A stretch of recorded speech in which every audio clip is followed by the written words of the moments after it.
Senhor.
Eu saúdo a igreja na graça, na paz, na misericórdia do nosso Deus. Louvo a Deus pelos que estão aqui, mesmo nessa pandemia. Nós vamos dar continuidade e vamos falar de um assunto hoje que a necessidade de estar sempre lembrando a oração. Vamos falar sobre oração essa noite. E eu espero que você seja desafiado, assim como eu também fui. Desde já eu peço que você abra lá em Lucas capítulo 23. Lucas capítulo 23.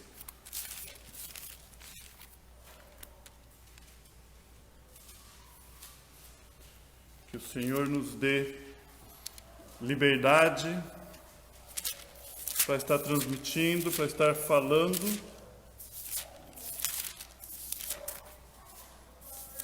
Está aí, Lucas capítulo 23.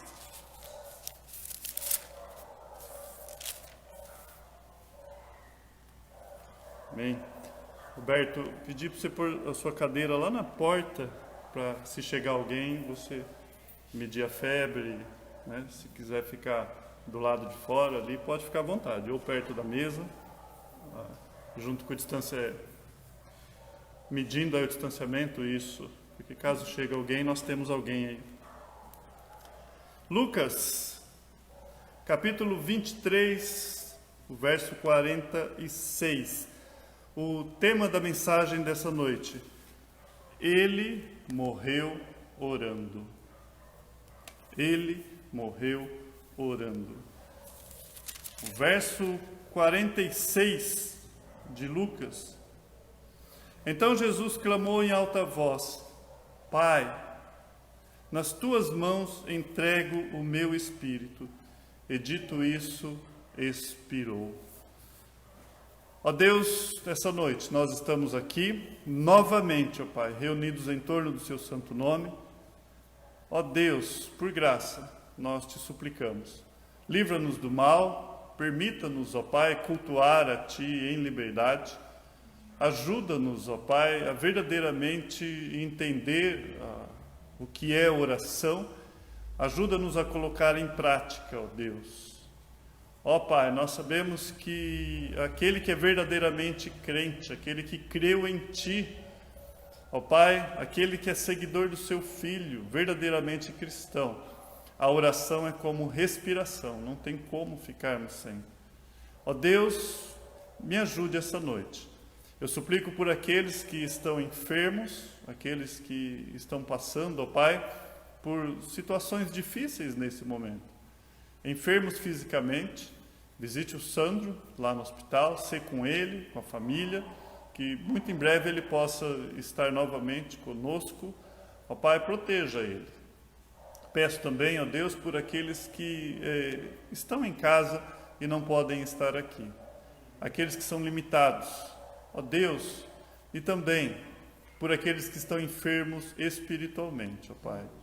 Ó Deus, visite esses corações, a sua volta está tão próxima, ó Deus. É notório isso. Muito em breve nós estaremos diante de Ti. Ó Pai, que o Senhor gere um calor em nossos corações, um desejo de voltar a cultuar, de estar na Sua presença. E que essa noite, ó Pai, a Sua palavra possa falar aos nossos corações. Fale aos corações dos meus irmãos. Fale ao coração daqueles que ouvem, ó Pai. Eu peço isso com temor e tremor. Faço da minha oração as palavras de João Batista, que eu possa diminuir para que o Senhor apareça. Ó Pai, te suplico essa noite, em nome do Seu Filho Jesus. Amém e amém. Nada nos impede de estarmos na presença de Deus. Acabei de desafiar a congregação nesse sentido. Nós podemos estar aqui, nós podemos estar em casa, mas quando nós estamos na igreja, a máscara não é empecilho para nós podermos adorarmos ao nosso Deus, para nós podermos louvá-lo, para nós podermos orarmos. O distanciamento social também não é empecilho. Quando nós temos um coração voltado a buscar a Cristo, no Novo Testamento nós vimos essa disposição na vida das pessoas que queriam buscar a Cristo. Nós vemos Zaqueu subindo numa árvore, nós vemos a mulher de fluxo de sangue, ela passando por diversas situações para chegar até Cristo. Nós vemos os amigos colocando aquele paralítico, tirando o teto e colocando ele. Nós vemos Bartimeu gritando, Jesus, filho de Davi. Nós vemos a multidão ali, buscando a Cristo. E mesmo que depois Jesus vai falar, vós me buscais por causa de pão, e tem muitos ali que buscavam ele por causa disso, nós muitas vezes vivemos numa sociedade tão abastada que não buscamos Jesus nem por causa de pão. Essa que é a grande realidade. E muitas vezes Deus promove situações na nossa vida para que nós possamos buscar a Ele em situações adversas em nossa vida. Ele morreu orando. O hábito de uma vida inteira não pode ser apagado mesmo no momento da morte. Conta-se a história de um senhor. Ele estava enfermo e ele chamou o pastor e ele não podia sair de casa e os dias deles ele ia passar lá na cama. E o pastor visitou ele e ele falou, pastor, eu não consigo orar, né? E o pastor falou para ele, olha, mas como assim? Orar é só falar, como se Deus estivesse aqui. A pessoa de Cristo, o nosso mestre, falou que estaria conosco todos os dias. Pastor, mas eu tenho dificuldade com isso. Ele falou, vamos fazer o seguinte, puxou uma cadeira, faz de conta que Cristo está aqui. Eu vou sair, você não precisa ter vergonha, e você ore, como se Ele estivesse aqui. E esse homem começou a orar dessa forma. E ele falava, né, Senhor Jesus, eu sei que eu estou no fim, o Senhor pode fazer algo, mas se o Senhor não fizer... E ele pegou esse hábito, e passou uma semana, e ele veio a óbito, e a filha ligou para o pastor, e ela falou assim, pastor, meu pai morreu, o senhor vem aqui. Quando ele estava lá conversando, ela falou, mas teve algo estranho. Eu fui de manhã abrir o quarto e ele estava inclinado na cadeira que ficava lá do lado dele, como se estivesse no colo de Cristo.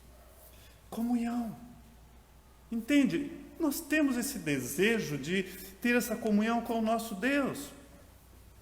A sua última declaração foi ao Pai. Será que a nossa última preocupação é as nossas dívidas? A nossa última preocupação será que Deus vai cuidar da minha família? Qual a minha última preocupação? Será que eu tenho esse descanso que nunca esteve nas minhas mãos? E a oração mostra essa dependência. E nós vemos essa serenidade na vida de Jesus Cristo. Por que Jesus Cristo ele era sereno? Por que há pessoas desesperadas, descabelando, em contraste com Jesus Cristo que estava ali o tempo todo, e você percebe um controle da situação? Por trás disso pode estar algo chamado comunhão com Deus. Quanto mais longe de Deus, mais desesperado você tem motivo para estar. Quanto mais longe de Deus, mais desesperado você deve estar. Mateus capítulo 26, o verso 30, aqui Jesus Cristo já tinha instituído a ceia, eles tinham comido a Páscoa. E Mateus 26, 30 nos dá um detalhe interessante sobre essa serenidade do nosso Mestre. Ele diz assim, a narrativa de Mateus: e tendo cantado um hino, saíram para o Monte das Oliveiras. E tendo cantado um hino, saiu para o Monte das Oliveiras. O Filho de Deus aqui, Jesus Cristo, ele está próximo da sua morte.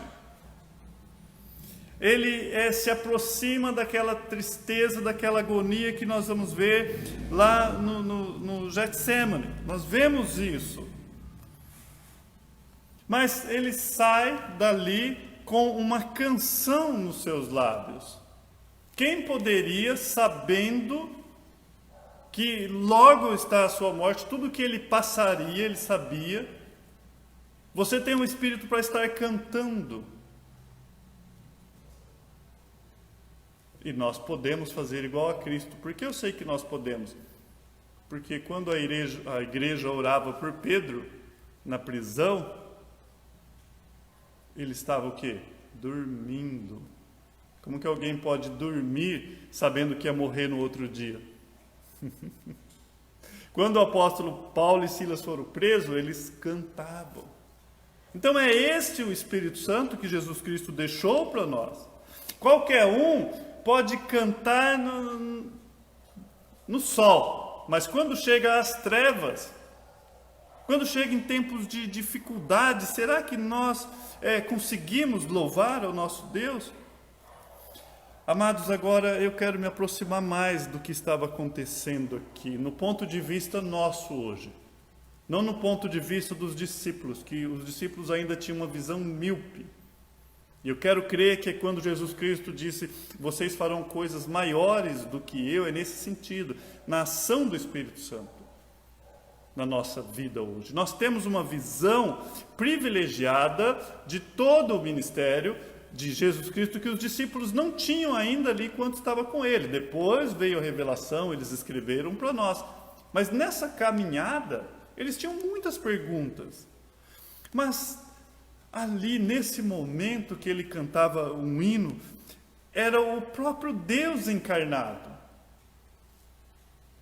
E eu escrevi aqui, qualquer um ou qualquer pessoa jamais pôde cantar dessa forma. Sua voz era maravilhosa, além de qualquer coisa que já tenha saído de uma garganta humana. E eu explico, você fala, mas será que Jesus Cristo era um bom cantor? Não. Não era pelo timbre ou melodia, mas por ser uma canção do próprio Deus encarnado. Porque era uma verdadeira oração. Se nós tivéssemos como estar lá com Ele, naquele momento, com o conhecimento que nós temos hoje, as suas notas seriam suaves, doce, pura. Os afetos do seu coração seriam profundos. Você veria que a sua emoção seria mais elevada que a humanidade pode ver. Por quê? Por causa do significado maravilhoso do que estava acontecendo ali. Havia uma expectativa no coração do nosso mestre. Em Lucas 22:15 você lê assim: e disse-lhes, Jesus, né? Tenho desejado ansiosamente comer convosco esta Páscoa antes do meu sofrimento.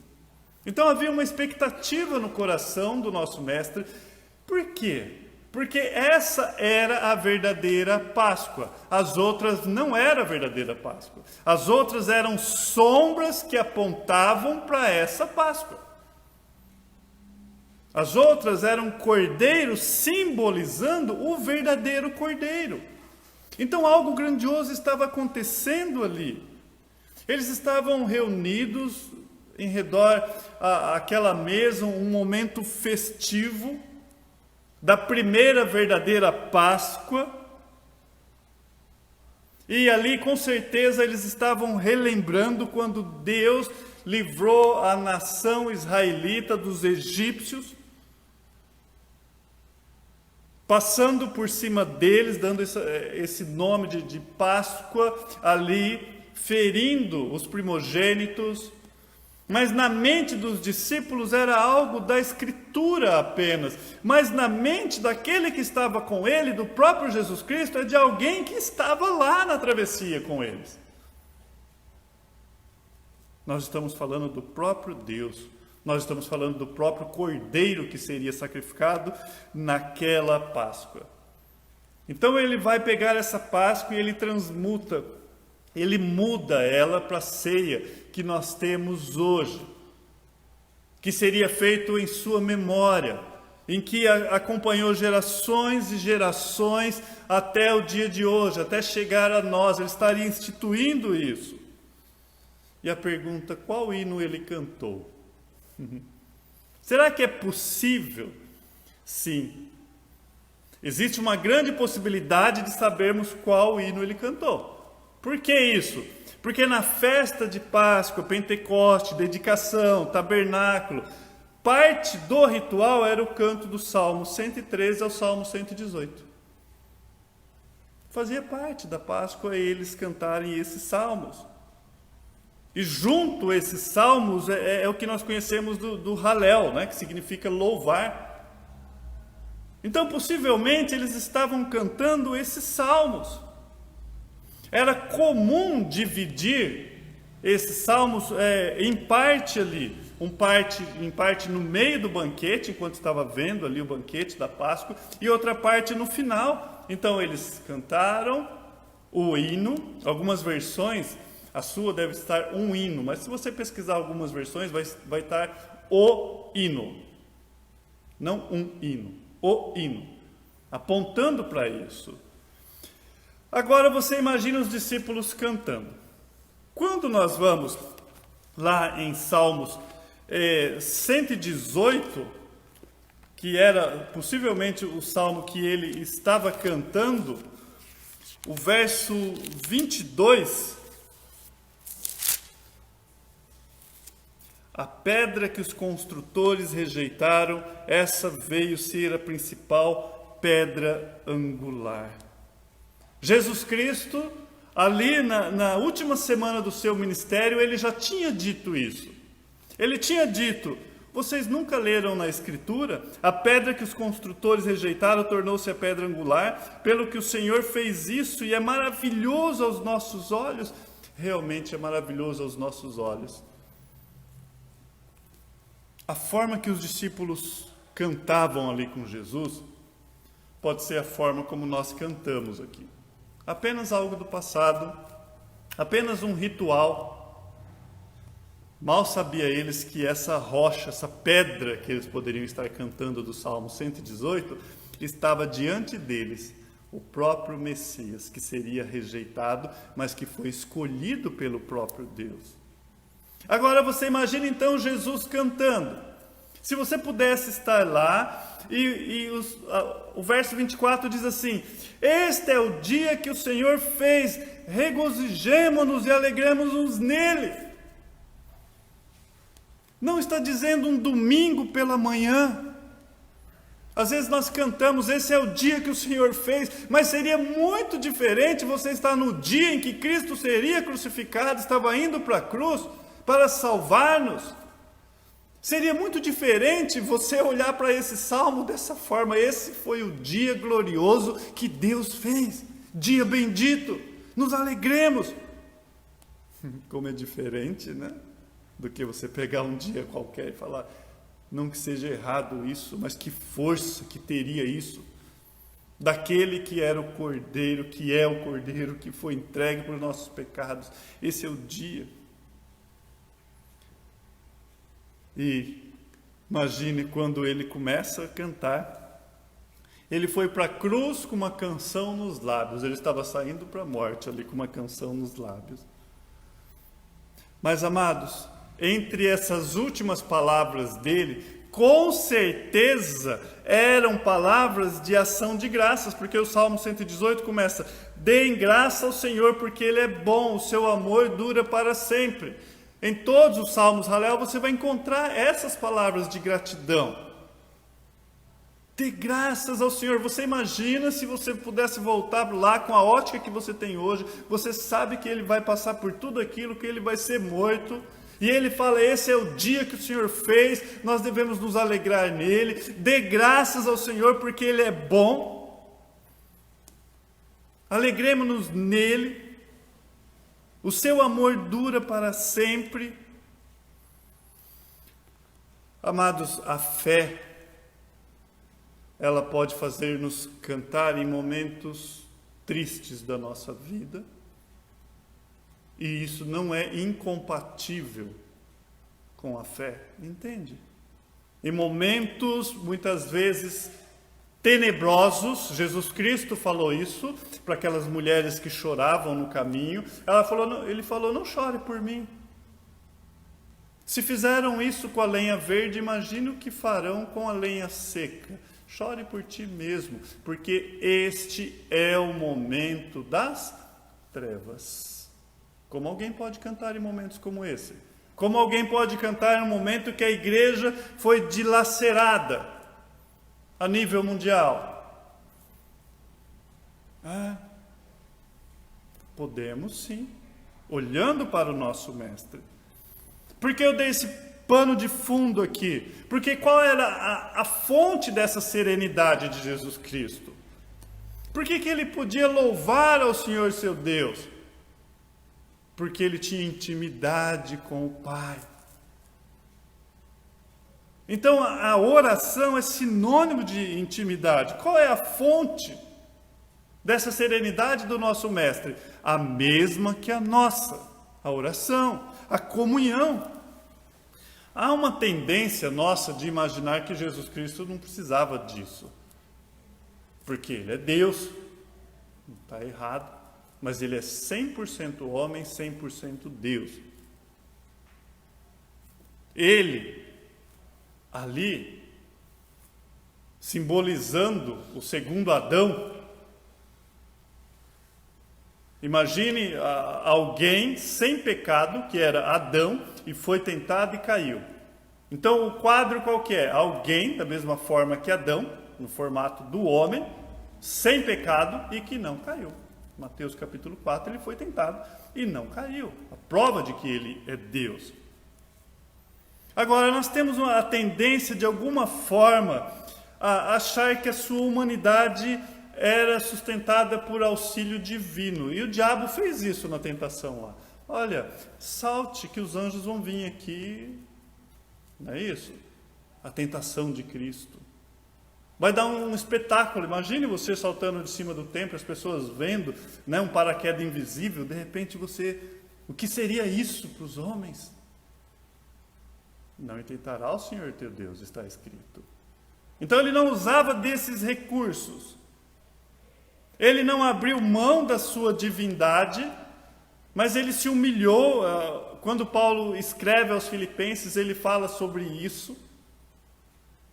É como se o melhor velocista do mundo amarrasse a perna dele num manco, uma pessoa que manquejasse, e teria que obedecer à limitação daquele que manca. Foi o que ele fez por nós.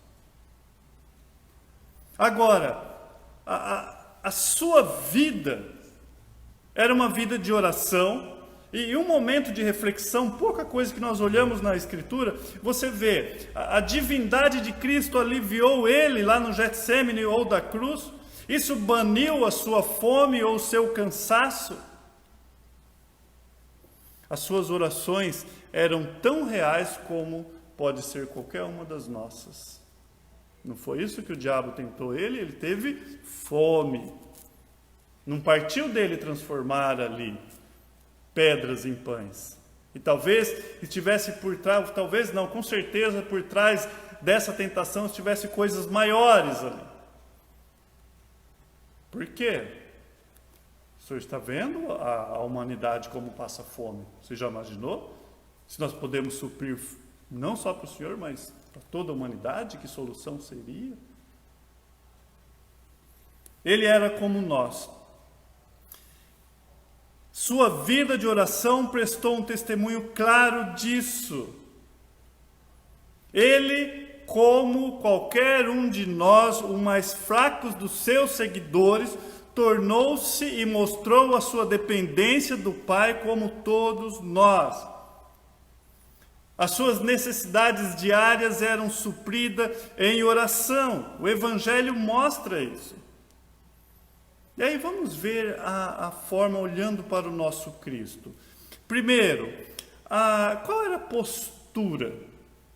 Como ele costumava orar? Embora a postura, a forma que nós oramos, seja secundária à atitude da alma, o que importa mesmo é você se elevar em oração, como nós cantamos aqui. Mas há uma instrução aqui, ver como que Jesus orava. E nós vemos ele orando de algumas formas. Primeiro, que eu trouxe aqui, ele orava em pé.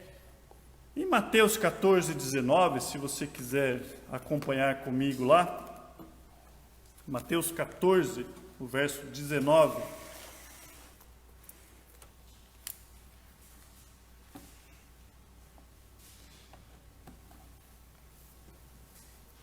E tendo mandado que a multidão se assentasse,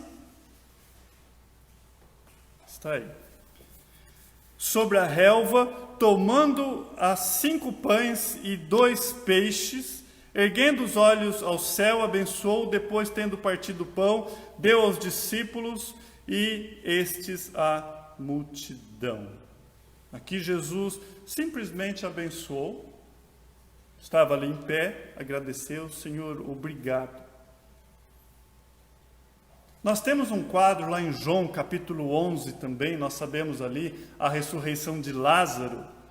O verso 41 diz assim: tiraram então a pedra, e Jesus, levantando os olhos para o céu, disse: Pai, graças te dou porque me ouvistes. Então, está ali, ele falou, tira a pedra, tiraram a pedra. Jesus olha e a partir desse momento, ele levanta os olhos para o céu. Nós temos aqui uma forma de oração. Ele estava em público, ele levanta os olhos em direção, no sentido de que vai vir do alto a solução para aquilo ali. Agradece, dá instrução para as pessoas que estão à sua volta. Ele fez isso com esse propósito. O verso 42 diz assim: aliás, eu sabia que sempre me ouves, mas assim falei por causa da multidão presente, para que creiam que tu me enviaste. Tinha um propósito dele falar daquele jeito. O verso 17, o capítulo 17 também, na oração sacerdotal, lá em João, nós lemos assim no verso 1. Tendo Jesus falado essas coisas, levantou os olhos ao céu e disse: Pai, é chegada a hora, glorifica teu Filho para que o Filho te glorifique a ti. Então, primeiro, nós temos um Deus encarnado na terra, mostrando esse relacionamento com o Pai. Nós vemos ele orando publicamente, nós vemos ele orando em pé, nós vemos ele olhando para o céu. Um segundo ponto, nós vemos o nosso mestre ajoelhado, o Rei do universo, Criador de todas as coisas, dando exemplo para nós. Em Lucas 22, 41, nós estávamos lá, né?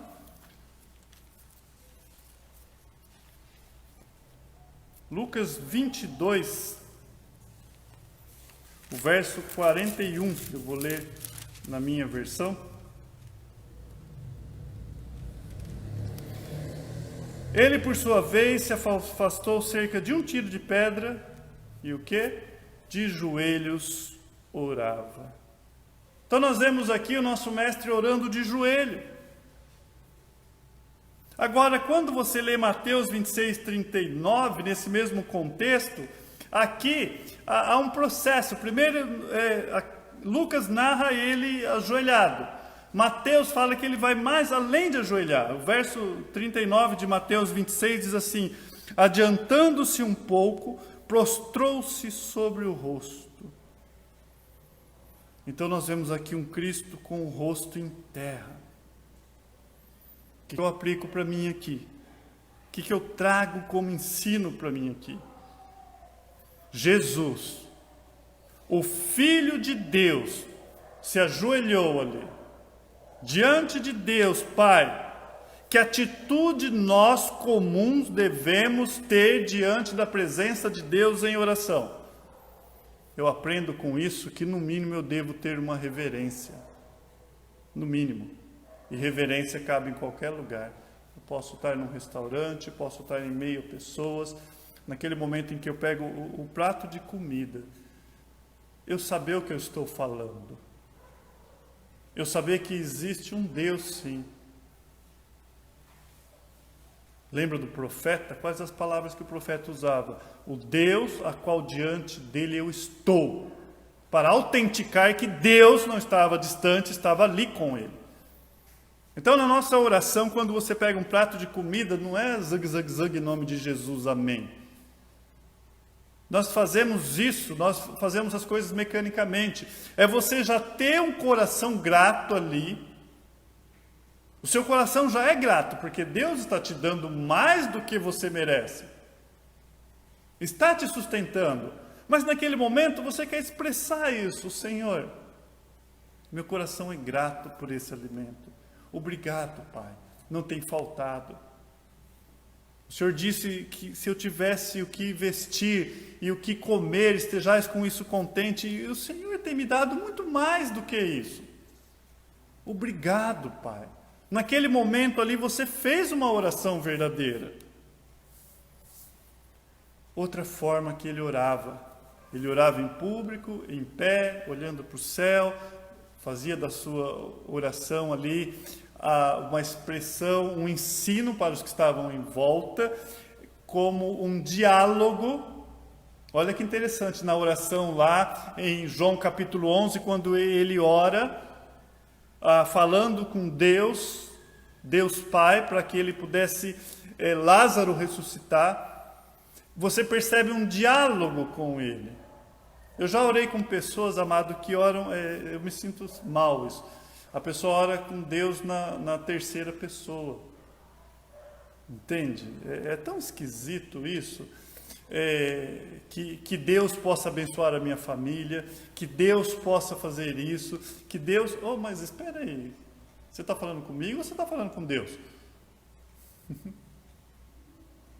Moisés, tira a sandália, que o lugar que você está é santo. Eu vou entrar na presença de Deus, isso nos gera temor. E eu vou falar com Deus, eu tenho que ter essa convicção. Posso estar no meio de milhões de pessoas, eu posso estar em São Paulo, dentro de um metrô, posso estar lá no terminal rodoviário, em véspera de feriado, apinhada de pessoas, posso estar preso no trânsito, eu posso estar no shopping center lotado, nada me impede, daquele momento, de olhos abertos, em pé, elevar as minhas orações diante de Deus. Nada me impede. Ele nos deu esse recurso. Mas, normalmente, você vai ver um padrão na vida de Jesus Cristo, algo que era mais comum na vida dele, que era o lugar das suas orações. Ele orava em segredo, sozinho. Ele buscava essa intimidade. E o que ele fazia era um reflexo do próprio ensinamento dele para os discípulos. Porque lá em Mateus 6, quando ele ensina a oração modelo, o que ele falou? Tu, porém, quando orares, entra no teu quarto e fechada a porta orarás a teu pai que está em secreto, e teu pai que vê em secreto te recompensará. Amados, é um momento que você exclui tudo à sua volta. E ali é só entre você e Deus. Tudo à sua volta, nada mais tem sentido. É um momento que você está entre você e Deus. E o próprio Jesus nos ensinou isso. Então ele orava sozinho. E também nós percebemos que essa intimidade com ele era mesmo quando ele estava cercado de diversas pessoas. Porque frequentemente você via ele chamando os discípulos para orar. Agora, quando você está em Lucas, eu estou aqui, o capítulo 9, o verso 18, olha que interessante que nós lemos. Estando ele orando em particular, ou dependendo de alguma versão, estando ele orando à parte, achava-se presente os discípulos. Ué, não está aí dando uma incoerência? Não é incoerente? Se ele está orando sozinho à parte e estava com ele os discípulos, ou ele está sozinho ou ele está com os discípulos. Estando ele orando à parte, achava-se presente os discípulos.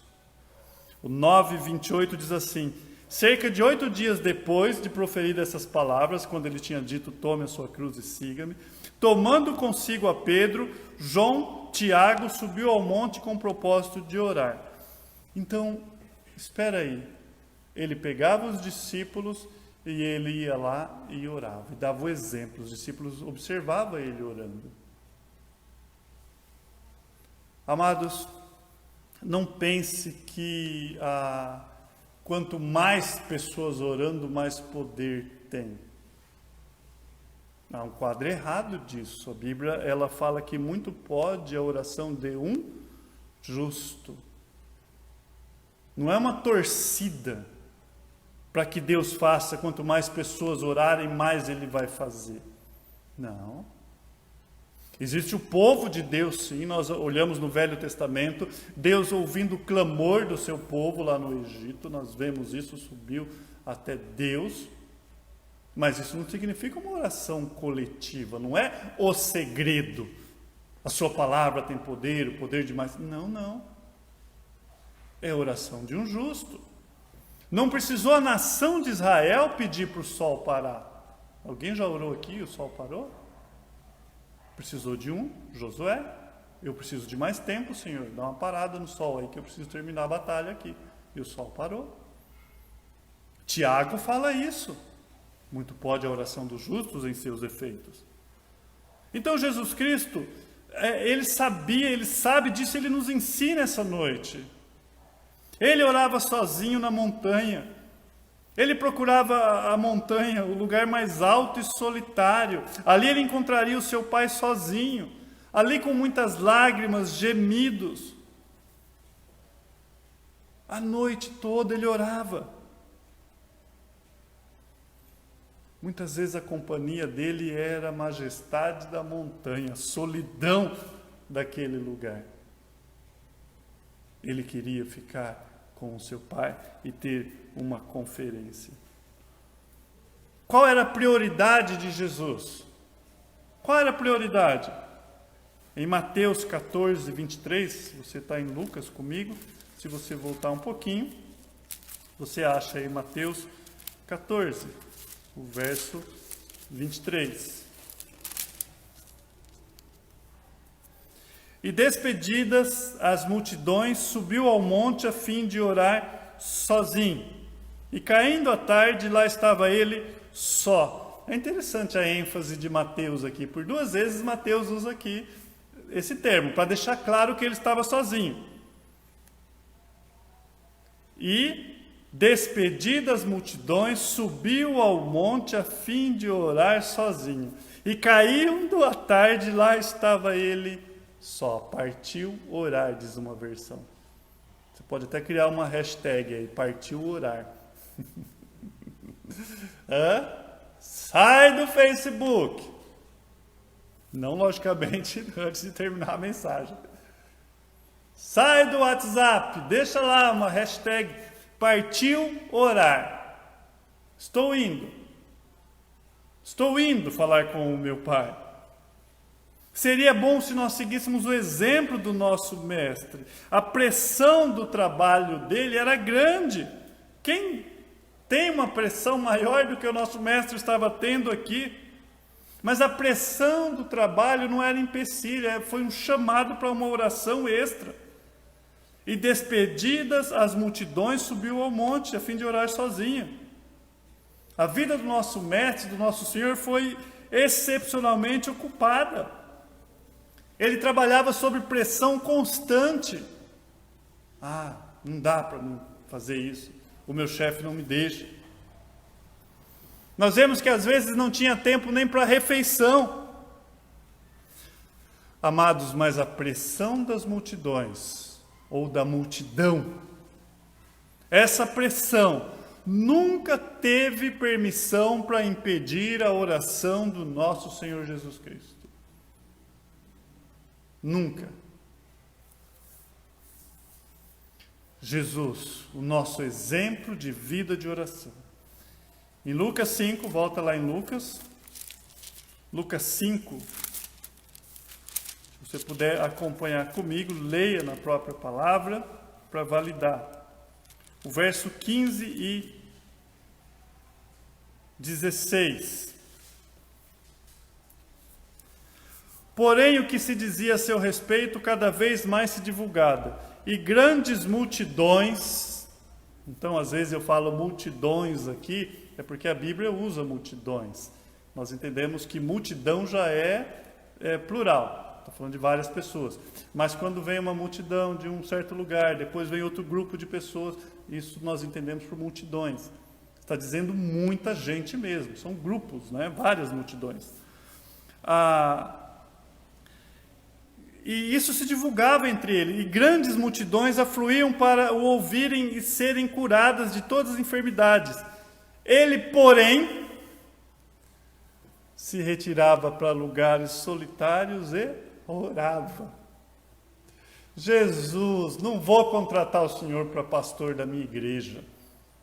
Tanto serviço para fazer. A igreja apinhada, lotada de pessoas, e o Senhor vai dar as costas para esse monte de gente, para ficar sozinho? Não sei se eu vou narrar direito o episódio de Spurgeon. Ele estava lá na casa dele preparando a mensagem e chegou alguém lá e falou: olha, eu preciso falar com Spurgeon. A pessoa falou: olha, ele não gosta de ser incomodado quando ele está preparando a mensagem, quando ele está lá em comunhão com Deus. E a pessoa falou: fala para ele que quem está aqui também é um cristão, um irmão da fé, e que preciso dele. Aí o servo subiu lá, aliás, o empregado subiu lá e falou: Sr. Spurgeon, tem uma pessoa que disse isso e isso. Ele disse isso, então você volta lá e diz que eu estou com o chefe dele, que tem prioridades maiores. Fala que eu estou com o chefe dele. Então, Jesus deu o exemplo aqui. E olha, amados, parece que Lucas ele quis deixar esse detalhe, que havia multidões, muita gente, e que queriam ouvir ele, serem curados da sua enfermidade. Você já pensou nisso? Nós não queremos ali emergência ou uma urgência para nós. Você chega no hospital, você não quer esperar, você quer ser atendido primeiro, não é isso? Porque sempre a sua emergência é maior, a sua urgência. Nós queremos isso. E de repente tem pessoas ali que elas queriam ser curadas. Por que esperar? Qual era a prioridade de Jesus? Oração. Será que isso serve de exemplo para nós?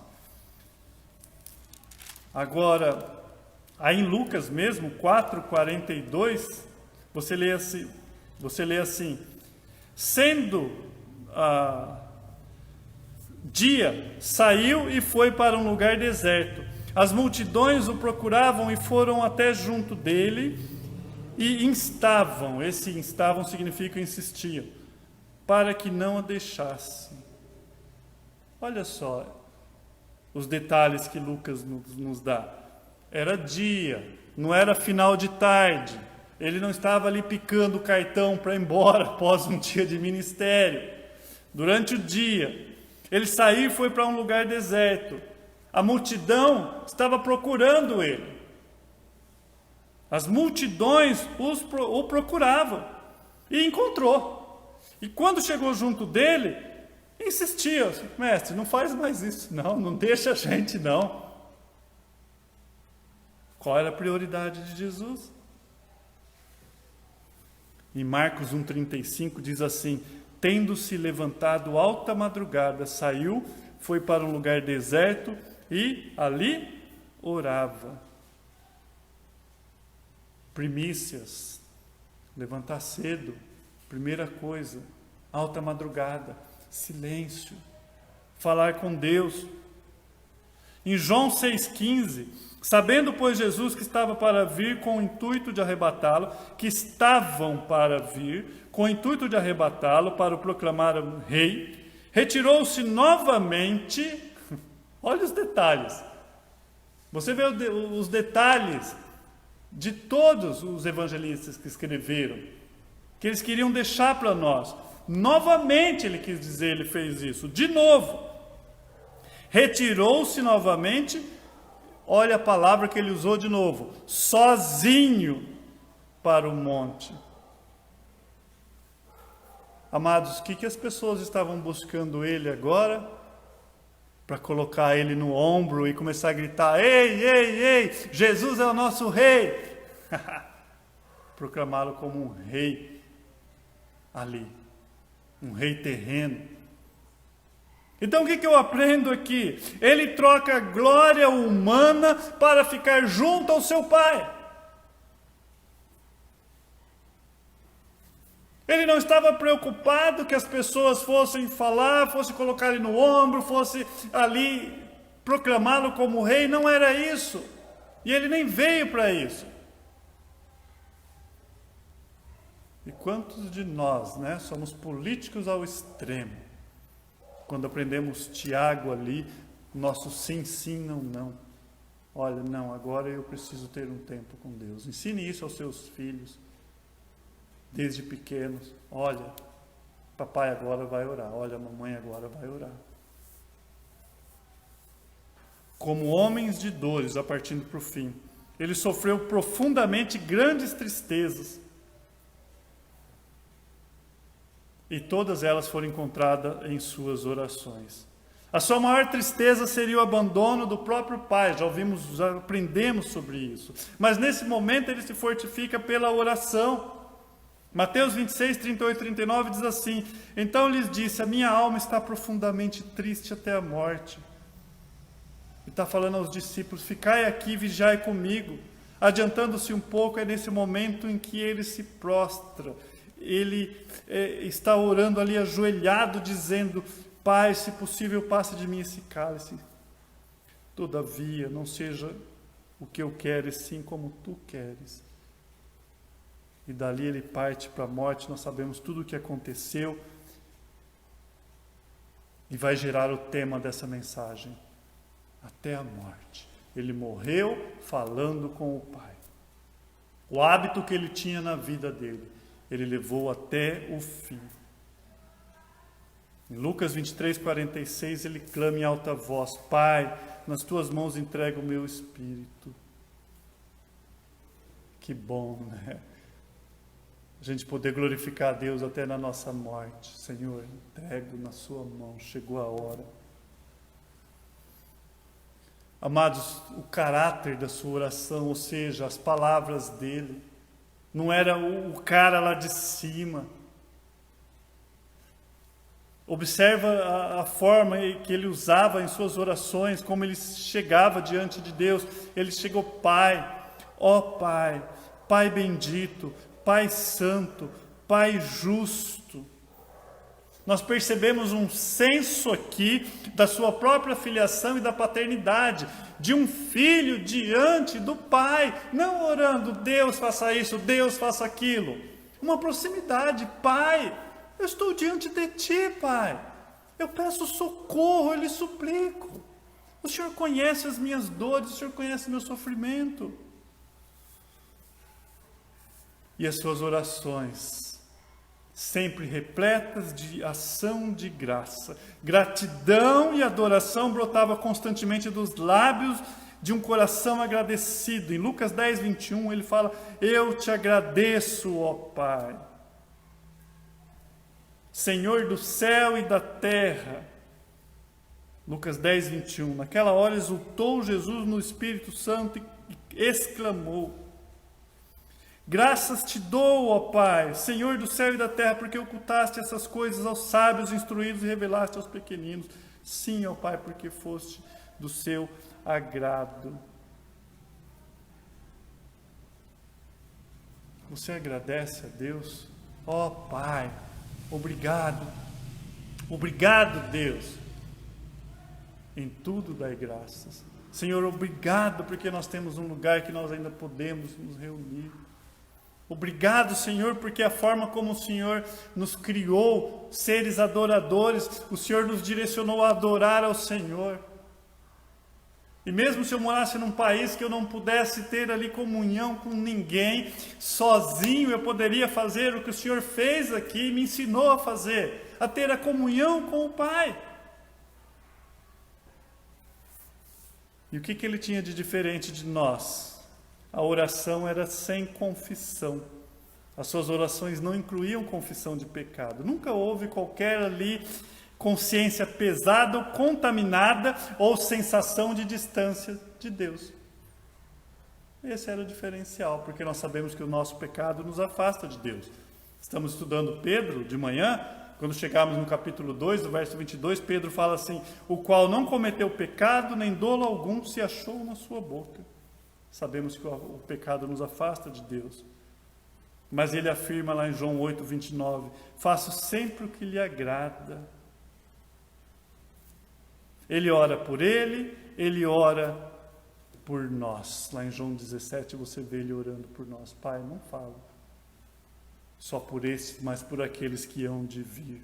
Em Lucas 22, 31 ele fala: Simão, Simão, Satanás pediu para peneirá-los, ou passar pela peneira, como se faz com trigo, mas eu orei por você. E Jesus estava fazendo no monte, orando pelos discípulos, intercedeu por ele, orava pela profunda necessidade daqueles que não haviam experimentado a graça salvadora. Ali na sua morte, em Lucas 23, 34, Pai, perdoa-lhes porque não sabem o que estão fazendo. Estava orando pelos seus inimigos. A sua oração era uma oração de abnegação, porque ele estava fora do seu contexto celestial. Em João 17, 11 ele fala: não ficarei mais no mundo, mas eles ainda estão no mundo. Eu vou para ti, Pai Santo, protege-os em teu nome, o nome que me destes, para que seja um, assim como somos nós, como somos um. E a oração dele era respondida, porque ele só pedia aquilo que era do agrado do Pai. Eu sei que sempre me ouves, ele diz. Lembra que ele fala assim, olha, lá em João 14, 13, tudo quanto pedires em meu nome, eu farei, para que o Pai seja glorificado no Filho. Tudo que você pedir em nome de Jesus e for do agrado do Pai, vai ser feito. Tudo aquilo que você pede que não é da vontade do Pai, não vai ser feito. Era um espírito de total submissão, não a minha vontade, mas seja feita a sua vontade. Nós já lemos em Lucas 22, 41. E é interessante isso, né? Porque nas orações dele, ele não faria uma oração errada. Ele se recusou a orar pelas 12 legiões ali. Lembra, quando ele estava sendo crucificado, ele fala, se eu pedir agora, 12 legiões de anjos estão aqui para me defender. Ele não fez isso, embora ele podia. Por quê? O propósito não era ele ser salvo por anjos, era morrer por nós. Então as suas orações estavam alinhadas com a vontade de Deus. Mas se eu não participo de nada, se eu não leio a Bíblia, se eu não tenho desejo de conhecer, como eu vou saber a vontade de Deus? Termino dizendo, tudo isso impressionou tantos discípulos, que você não vê nenhum deles dizendo assim: Senhor, ensina-nos a pregar. Senhor, ensina-nos a curar. Você não vê isso. Mas eles fizeram um único pedido: Senhor, ensina-nos a orar. A vida de oração de Cristo. Esse exemplo deve nos causar isso. E que cada um de nós possamos essa noite ter em nossos lábios essas palavras: Senhor, ensina-nos a orar. Pai, obrigado por essa palavra, obrigado por essa noite. Ó Deus, ensina-nos a orar. Ó Pai, que o Seu Santo Espírito, que dá luz à Sua palavra, possa dar luz, ó Pai, aquilo que o Senhor mostrou para nós com a Sua vida, aquilo que o Senhor ensinou para nós em Mateus capítulo 6, a oração modelo. Ó Deus, que nós possamos verdadeiramente orar e não somente entrarmos em rituais. Ó Pai, se de repente nós fecharmos nossos olhos e abrirmos diante de Ti, que não seja um estranho, que não seja alguém que eu veja no domingo, ou às vezes em culto de Páscoa ou de Natal, mas que seja o meu parceiro do dia a dia, que seja alguém que eu estava diante de Ti o tempo todo. Nos ajude a ter esse senso de dependência e de oração. Quebra nossos corações, mostre isso, ó Pai. Obrigado, Senhor, pela Sua palavra novamente. Te agradecemos em nome de Seu Filho Jesus. Amém e amém. Louvado seja Deus, e espero que isso tenha desafiado cada um dos irmãos que estão aqui, cada um que assistiu, a buscar mais e mais esse nosso Deus maravilhoso em oração. Amém?